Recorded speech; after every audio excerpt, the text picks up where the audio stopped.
Greetings, everyone. Well, how y'all doing? Alrighty, I am a huge fan of Ray Harryhausen and just generally stop-motion animation.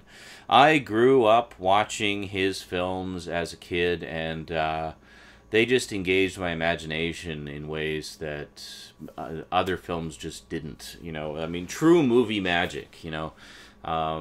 It was really sad to hear when he passed away last year, but I mean, man, did he ever leave a legacy to be remembered. And it seemed appropriate that, you know, just given the sad passing of him last year, to finally focus on trying to complete my collection of his works. And, you know, be able to... And plus, I mean, I've been introducing Rosie to a lot of his stuff as well. Well, some of his stuff, anyway. I haven't really looked at a lot of them. But she really liked the Seventh Voyage of Sinbad, which was a lot of fun. A lot of mythological creatures in there. And then, of course, there's the two Greek mythology ones. We have Jason and the Argonauts, which I think is his masterpiece right here. I think it's just an amazing, amazing film. And... Clash of the Titans, the original 80s one, which you know I love. Digibook, of course. This is available in a non-digibook as well, but it's not quite the same. I do also have 20 Million Miles to Earth, which is, of course, not insignificant at all. I mean, the design of the monster was very, very much inspired the design of the Kraken in Clash of the Titans. However, as wonderful a film as that is, this is more about the ones that I grew up with. And the ones that I grew up with really were the fantasy epic ones that he did. So, you know, the Jason the Argonauts, Clash of the Titans, and all the Sinbad movies. So, these three have been sitting on my shelf for a very long time now. And I've been thinking, well, come on, when are they going to put out the other two Sinbad movies? I mean, there's still Golden Voyage of Sinbad and Sinbad and the Eye of the Tiger to go. And then we'll have that sort of, you know, quintet of fantasy action adventure movies complete. And there just seemed to be no sign of it. Until one day, I was randomly browsing around blu-ray.com and literally just happened to stumble across this message thread that was linked in the just on the main page. I was actually looking at other things. I don't even remember what I was looking for. Maybe just upcoming releases or something like that. And I just happened to stumble across this thread. Golden Voyage of Sinbad. Hurry, only a few copies left. I'm like, what? Wait, when did that come out? Well, it seems there's a company that specializes in putting out stuff that the studios don't want to touch. And they put them out in absolutely gorgeous, beautifully transferred limited editions. That's the kicker. They're limited editions. Usually limited to 3,000 units or less. And once they're gone, they're gone. And if you still want them, if you can still find them, you're going to pay through the nose for them on eBay or Amazon. So I just happened to luck out and stumble across this message thread and got the link and found out that, well, Golden Voyage of Sinbad wasn't the only thing that they were releasing. So let's take a look. Let's see what treasures I found on good old ScreenArchives.com from the good folks at Twilight Time Entertainment. Yes, at long last, I've bought some Twilight Time Blu-rays. Let's take a look today on the Multimedia Chronicles.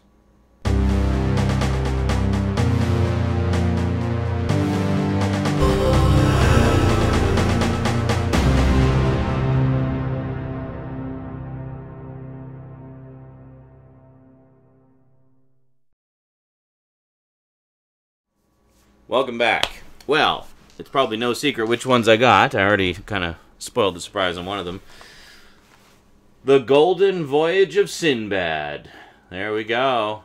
It's out. It's on Blu-ray right now. How much did I pay for it? Well, typically these go for about 30 bucks a piece when they're still available and still in print. So that's what I got. That's what I got it for. So pretty nice. This is the only one I've actually sat down and watched. thus far. This was always a notable one because it's, of course, I don't know why it's such a blue tint on there. Maybe because it's a Blu-ray. I don't know. But anyway, notable being a Doctor Who fan. I should have worn my Doctor Who shirt, actually. Because Golden Voyage of Sinbad actually features Tom Baker as the lead villain. And one nice thing about these editions is they do actually all come with booklets with lots of pictures and behind-the-scenes tidbits. It's quite nice indeed. So yeah, I completely stumbled across this message thread by chance, talking about the Twilight Time Blu-ray release of Golden Voyage of Sinbad. So I went over to the screenarchives.com, which is the site that basically exclusively distributes these when they're new, and browsed around to see what they had. So not only did they have the Golden Voyage of Sinbad, they also had Sinbad and the Eye of the Tiger. There you go. This is the last one in the cycle, from 1977. And yeah, this is the one I probably saw the most growing up. Also mentioning Doctor Who, Patrick Troughton is in this. Patrick Troughton is also in Jason and the Argonauts. He's in both of them. So I think it's Jason and the Argonauts, isn't it? Doesn't say. Yeah, I'm pretty sure it's Jason and the Argonauts. But anyway, he plays a different character in this one. But very, very cool. Now, in terms of extras, these are generally pretty light on extras. Essentially, it's just a matter of getting these obscure films that do have a pretty rabid fan base, but not quite big enough for the big studios to justify putting out a release. So they hand it over to companies like Twilight Time to do a limited release, just so the fans who really want it can get it. And so far, from what I've seen on these, the transfers are actually really, really nice. Like, Golden Voyage of Sinbad looked fantastic. I should mention also, it says on the back that it's in 1.85 to 1 aspect ratio. It's actually not. The correct aspect ratio for this is actually 1.66 to 1, and that's the aspect ratio that it's actually in on the Blu-ray. So the Blu-ray is actually, the packaging actually lists it incorrectly. So that's pretty cool. I have not checked, I've not watched Eye of the Tiger yet, but I will definitely be watching that one soon, because these are the kinds of movies, I mean, I can watch over and over again.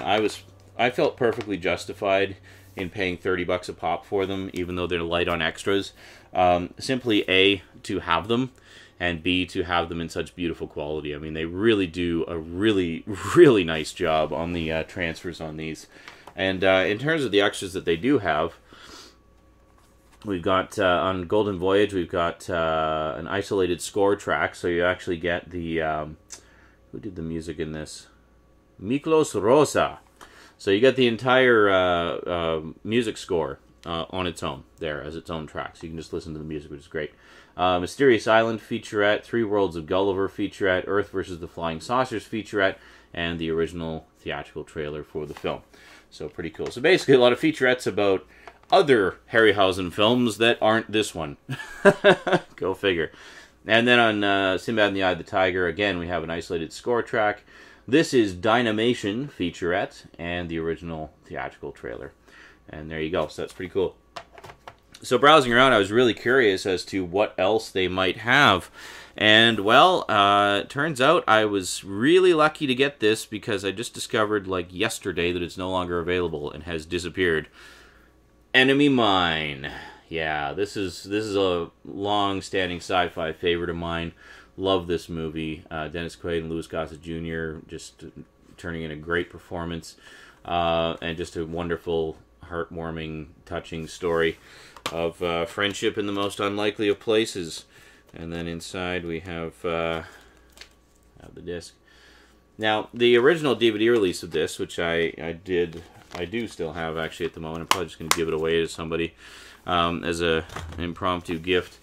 But the DVD was pretty light on extras. It basically just had the theatrical trailer. There's the one complaint I have. I don't know how well you can see this, but the reproduction on the poster is really fuzzy. I don't know how they managed to mess that up. Everything else looks great, though, on the booklet. I mean, it's very, very nice. But yeah, so browsing around the Screen Archives site, there's a few other releases that they put out a few years ago that I really wish I had known about at the time. They don't seem to be, they don't advertise. They basically just kind of rely on word of mouth to get the word out about their releases, and the review sites, of course. And then that's pretty much it. But there was a few releases, like they put out a Blu-ray of Fright Night, the original 1985 Fright Night. And good luck finding that for less than $150 now. So, yeah, what can you do? Anyway, I'm definitely going to be keeping an eye on Twilight Time going forward, because I definitely like what I've seen. I mean, they're not super cheap, but I mean, $30 for a movie, that's about what you're going to pay for a new Blu-ray anyway, if you want to get like a new release or something like that. So it's not unreasonable, really. I mean, typically you're going to pay about $20 to $30 depending on what movie it is. So for getting these classic movies, getting, beautiful transfers and nice booklets and just being presented better than they've ever been presented before, I'm happy to pay that. To me, that is a premium that is worth it, because these are films that I will come back to again and again and again for years and years and years, and to be able to have them in such beautiful quality to enjoy and to share with my little one and share the magic and joy with her, that's well worth $30 a title. So I mean, obviously there aren't going to be a ton of things I'm going to get from them, because that set, having made that argument, $30 is still a little bit steep, but it's definitely cheaper than you're going to pay on the aftermarket, that's for sure. I mean, already Enemy Mine has only been unavailable for about a week, if that, and it's going for $50 on Amazon.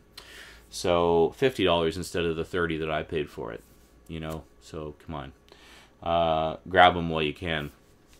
So I have been keeping tabs on Twilight Time just to see kind of what releases they have coming. I've actually already ordered a couple more from them, only one of which I think is a limited release, but it was one that I've been wanting for quite a while, another classic film.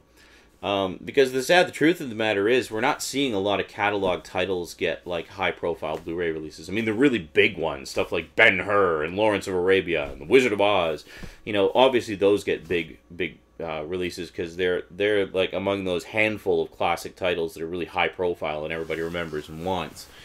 But stuff like this, as fondly as we remember it and we cherish it, the masses don't. Like, they really don't care. They see these as old movies with cheesy special effects that are horribly dated. They want their glitzy new CG spectaculars and don't care about, the way things were. They don't see the magic in it the same way that we do. So, we're special. Cherish it. Yeah, so, I love these movies, and I'm glad to see that there are companies like Twilight Time out there, even though they do put on the pressure to buy right away, otherwise it'll be gone forever. But that aside, I'm just glad that there are companies out there who are actually making the effort to make these available in the latest and greatest video formats for us to enjoy when the big studios aren't, But I'm also glad to see the big studios being willing to license out, chunks of their back catalogs to companies like Twilight Time to do those releases. And it's not just Twilight Time; it's other companies as well. I mean, you got Synapse Films and Shout Factory and Mill Creek and stuff like that. You get a lot of different companies. Well, and Blue Underground.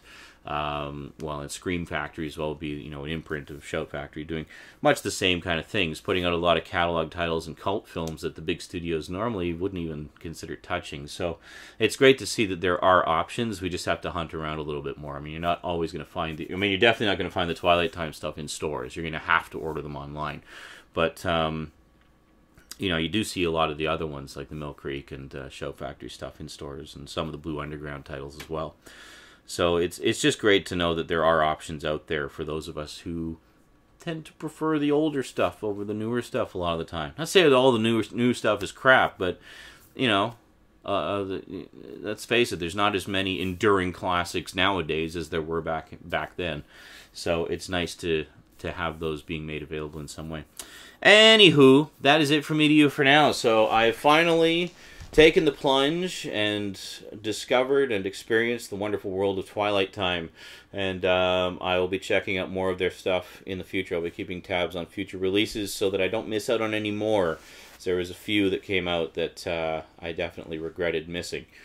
Fright Night being one of them. And there's a couple others.